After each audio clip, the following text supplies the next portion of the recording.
Hey there, it's Jack Tyler from the Boston Sax Shop, and today I'm excited to share with you some more details on what has become, honestly, one of our most popular products, the Heritage Saxophone Neck. Boston Sax Shop has grown quite a lot in the last couple years, but at its heart, it's been a repair shop and also a shop for selling vintage saxophones. And once I started selling horns, it didn't take long sitting in a room filled with amazing vintage examples to start thinking up some kind of crazy experiments that I could do in my fleeting spare time. One of which was to start swapping necks. I was curious to see what would happen if I put, for instance, a balanced action neck on a Mark VI or vice versa, and the results were honestly really overwhelmingly cool. I hadn't realized up until that point what a dramatic difference the neck can make on a saxophone with regards to projection, intonation tendencies, and I think that speaks to the simple fact that within the signal chain of your saxophone gear, the closer you get to yourself being the most important part of your sound production, the bigger an effect it's going to have, and since the neck is the second thing after the mouthpiece, it makes a huge difference.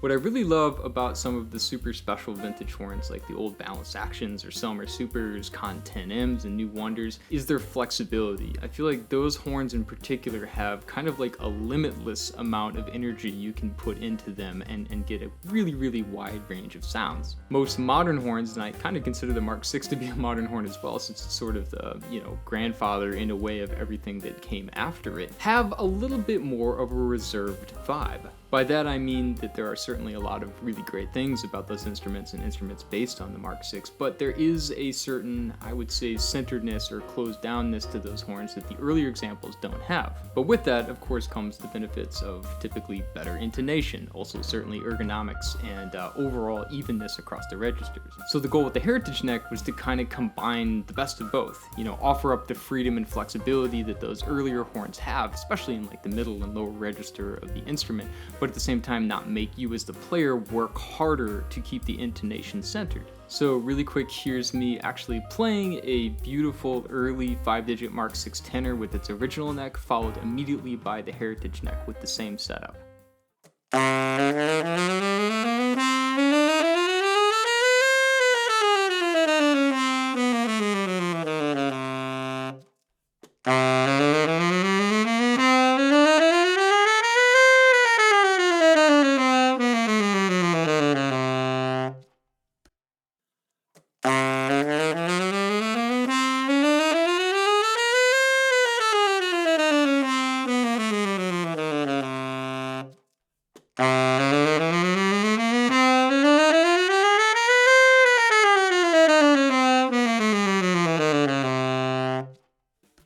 So really what ended up being the game changer in the design phase after messing around with bore and the length of the neck and the octave pip placement was actually adjusting the angle of the neck itself. As we see the Heritage Neck here against a Mark VI neck, you can definitely see what I'm talking about in terms of the angle. I found that as you opened up the angle of the neck, you're decreasing resistance. Just like you're taking a kinked garden hose and making it straighter, you're going to reduce the amount of pressure that is coming out on the other side. However, it's obviously a tricky balance because as you open up the angle, you can also lose some stability in the intonation, which also comes into octave key placement. Okay, I'm not going to bother you with it, but basically, in a nutshell, that's what makes the Heritage Neck so special. So if you're looking for a new color for your horn, but don't want to sell your instrument or get used to a new mouthpiece and go down that rabbit hole, changing the neck can be a big deal.